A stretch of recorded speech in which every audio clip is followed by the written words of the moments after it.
화성 연쇄살인 사건.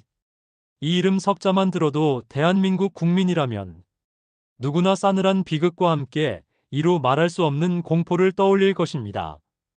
이 사건은 대한민국 범죄사의 가장 어둡고 풀리지 않는 미스터리로 오랫동안 기록되어 왔습니다.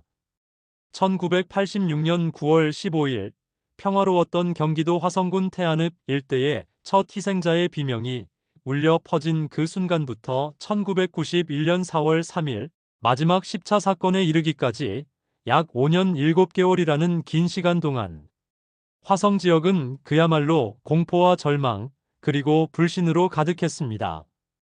장장 5년에 걸쳐 10명의 부녀자가 끔찍하게 성폭행당하고 무참히 살해당했지만 범인은 마치 그림자처럼 홀연히 사라져버렸고 그 어떤 흔적도 제대로 남기지 않았습니다.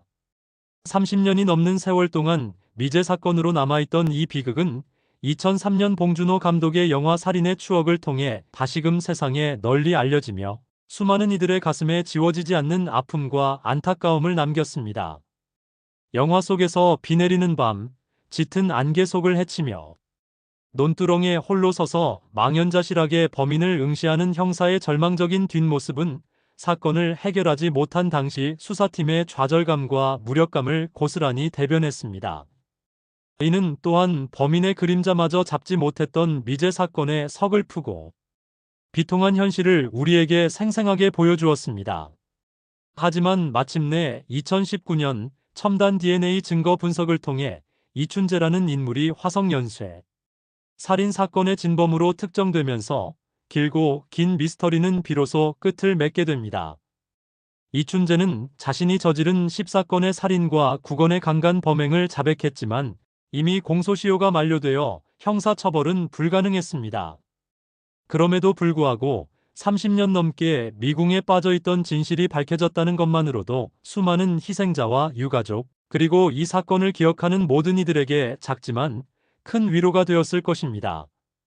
이 사건이 미제로 남아있던 당시 과연 화성에서는 어떤 참담한 일들이 벌어지고 있었을까요?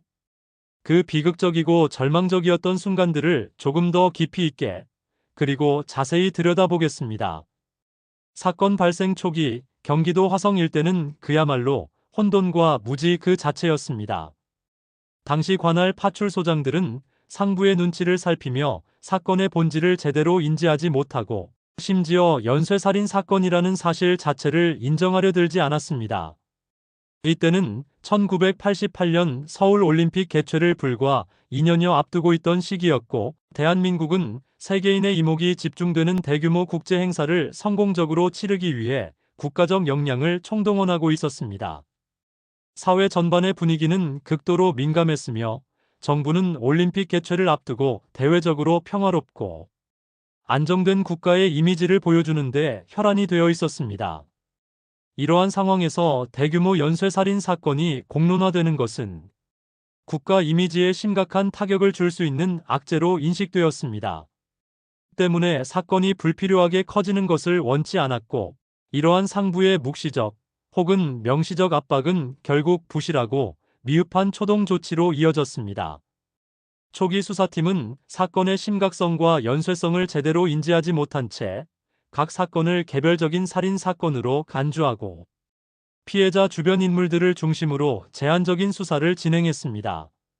5차 사건이 발생할 때까지도 경찰은 사건들 간의 연관성을 파악하지 못하고 그저 우발적인 범죄나 치적 문제로 치부했을 뿐 연쇄살인이라는 개념 자체를 제대로 정립하지 못했습니다.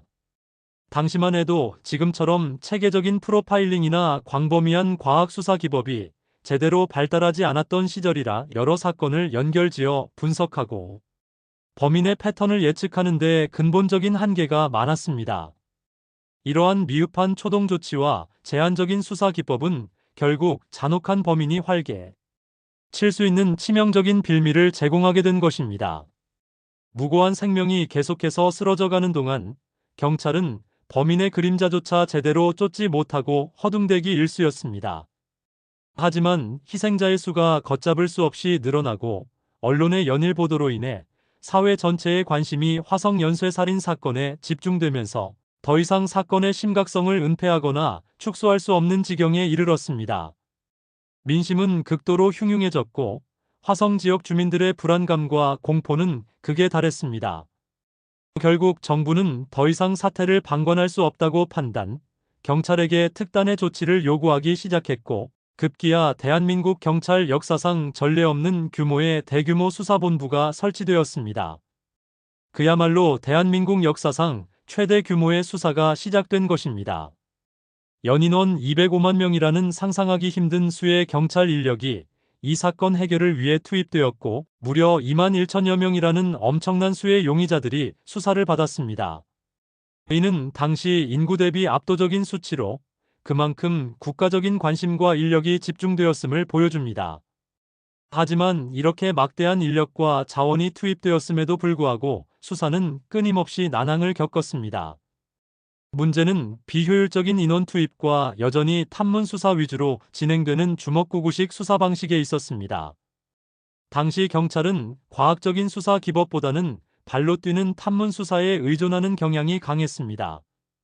사건 현장에서 수많은 증거물들이 발견되었음에도 불구하고 당시의 미흡한 과학 수사 기술로는 DNA 감식이나 정밀한 머리카락 채취와 같은 최첨단 분석이 불가능했습니다.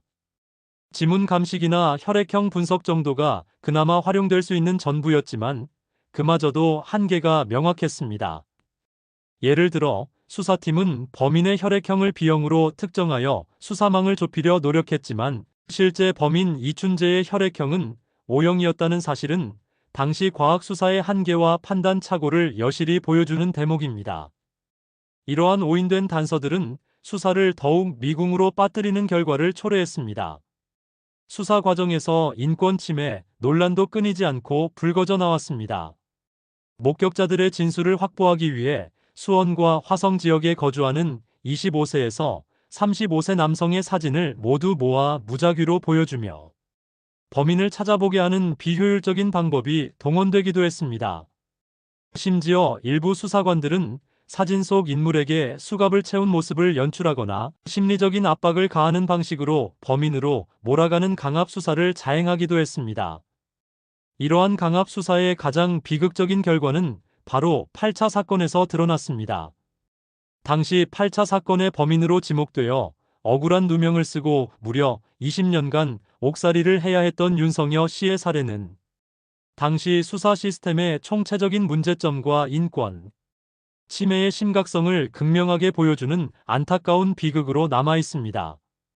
수사팀은 온갖 단서를 찾아 헤맸지만 잔혹한 범인은 언제나 교묘하게 법망을 빠져나갔습니다. 범인은 주로 버스 정류장에서 심야에 귀가하는 여성들을 주요 범행 대상으로 삼았습니다. 어둡고 인적이 드문 논밭길이나 외진 오솔길 혹은 으슥한 장소에 숨어 있다가 여성들이 지나가면 기회를 틈타 잔혹한 범행을 저질렀습니다. 주로 야간 시간대에 범행이 집중되었는데 이는 어둠이 범행을 은폐하기에 가장 용이한 시간이었기 때문일 것입니다. 밤의 장막은 범인의 잔혹성을 숨겨주고 그의 흔적을 지우는 데 도움을 주었습니다. 화성 연쇄살인 사건의 범행 수법은 단순히 잔혹한 것을 넘어 일정한 패턴과 기이한 특징을 가지고 있었습니다. 범인은 희생자의 양말을 벗겨 양손을 묶고 심지어는 희생자의 속옷을 이용해 재갈을 물리고 얼굴을 덮는 등 유사한 수법을 반복적으로 사용했습니다. 이러한 행위는 범인이 특정한 성적 도착증을 가지고 있거나 피해자에게 말할 기회를 주지 않아 자신의 범행을 은폐하려 했던 것으로 추정됩니다. 또한 피해자의 스타킹, 브래지어, 양말 등 개인적인 소지품을 범행 도구로 활용하거나 혹은 범행 현장에 기괴한 방식으로 남겨두는 등 이해하기 어려운 흔적을 남기기도 했습니다. 특히 7차 사건 현장에서는 희생된 여성의 시신, 은밀한 부위에서 복숭아 조각이 발견되어 세상을 경악과 충격에 빠뜨렸습니다. 이는 범인의 비정상적이고 엽기적인 심리를 극명하게 보여주는 강력한 단서였지만 당시 수사팀은 이 단서가 의미하는 바를 제대로 파악하지 못하고 혼란스러워했습니다. 범인의 내면을 들여다볼 수 있는 중요한 열쇠였음에도 불구하고 당시의 수사 기술과 심리 분석 능력으로는 이를 제대로 활용할 수 없었던 것입니다. 범행 현장에서는 범인의 정액, 머리카락, 채모 등 결정적인 증거물들이 다수 발견되었습니다. 그러나 당시의 미흡한 과학 수사 기술로는 이러한 증거물들을 통해 범인을 특정하거나 신원을 파악하기란 사실상 불가능했습니다. 아주 작은 단서라도 놓치지 않으려 애썼던 수사팀의 헌신적인 노력에도 불구하고 그들은 시대적 기술의 한계에 부딪혀 번번이 좌절할 수밖에 없었습니다. 다만 한 가지 중요한 단서가 있었습니다. 1989년에 발생했던 성폭행 미수 사건에서 간신히 도주에 성공한 여성 피해자의 생생한 진술을 토대로 범인의 몽타주가 작성되었습니다. 그녀의 증언에 따르면 범인은 20대 중반의 나이에 16만 5,170cm 정도의 키, 그리고 호리호리한 몸매를 가진 남성이었습니다. 이 몽타주는 수사 초기부터 유력한 범인의 모습으로 여겨졌고 수사본부 사무실 벽에 크게 붙여져 범인을 잡기 위한 중요한 지표가 되었습니다. 하지만 워낙 비슷한 인상차기의 남성들이 많았기에 이 몽타주만으로는 방대한 수사망을 효과적으로 좁히는데 큰 도움이 되지 못했습니다. 이러한 제한적이고 모호한 단서들 속에서 수사팀은 마치 짙은 안개 속을 걷는 듯한 답답함과 막막함을 느꼈을 것입니다. 하루하루가 지옥 같은 시간의 연속이었을 겁니다. 사건이 장기화되면서 화성 지역 주민들의 삶은 그야말로 공포와 불안, 그리고 의심으로 뒤엉킨 혼란 그 자체가 되었습니다. 해가 지면 여성들은 홀로 집 밖을 나서는 것을 극도로 두려워했고 아이들조차 학교가 끝나면 곧장 집으로 달려와 방문을 걸어 잠그는 것이 일상이 되었습니다. 마을 전체는 불안과 의심이라는 무거운 그림자로 뒤덮였습니다. 비 오는 날에는 밖에 나가지 말아야 한다. 빨간 옷을 입으면 연쇄, 살인마의 표적이 될 수 있다는 등의 근거 없는 소문들이 파다하게 퍼지면서 주민들의 불안감은 더욱 증폭되었습니다. 실제로 범행 중 비가 오는 날이 많았고 붉은색 계열의 옷을 입은 피해자가 있었다는 점 때문에 이러한 소문들이 생겨났던 것입니다. 길을 지나는 낯선 남자들에게는 경계의 시선이 따라붙었고 이웃 간에도 불신이 싹트기 시작했습니다. 밤이 되면 마을 곳곳에 경찰 병력이 배치되어 삼엄한 경계를 섰지만 주민들의 마음속 깊이 뿌리내린 불안은 좀처럼 가라앉지 않았습니다. 가족들은 혹시라도 사랑하는 이가 잔혹한 범인의 피해자가 될까 노심초사하며 매일 밤을 불안 속에서 지새웠습니다. 어린아이들은 순식간에 어른들의 그림자를 뒤쫓게 되었고 여성들은 외출 시 항상 누군가와 동행하거나 최소한의 시간만 밖에 머무르려 했습니다. 화성 연쇄살인 사건은 단순히 10명의 무고한 생명을 앗아간 잔혹한 범죄를 넘어 한 지역 사회 전체를 공포와 불신, 그리고 깊은 상처로 물들인 거대한 사회적 비극이었습니다. 이 사건은 대한민국 범죄사에 씻을 수 없는 상처를 남겼으며 오랜 시간이 흐른 뒤에도 많은 이들의 기억 속에 아프고 슬픈 역사로 남아 있습니다. 그리고 마침내 2019년 길고 긴 침묵을 깨고 30년 넘게 미궁에 빠져있던 진실의 전모가 수면 위로 극적으로 드러났습니다. 미제로 남아있던 수많은 증거물들을 첨단 DNA 감식 기술로 다시 분석한 결과 뜻밖의 인물과 증거물 속 DNA가 일치한다는 충격적인 사실이 밝혀진 것입니다. 그 인물은 바로 1994년 처제 살인 사건으로 무기징역을 선고받고 부산교도소에 복역 중이던 이춘재였습니다.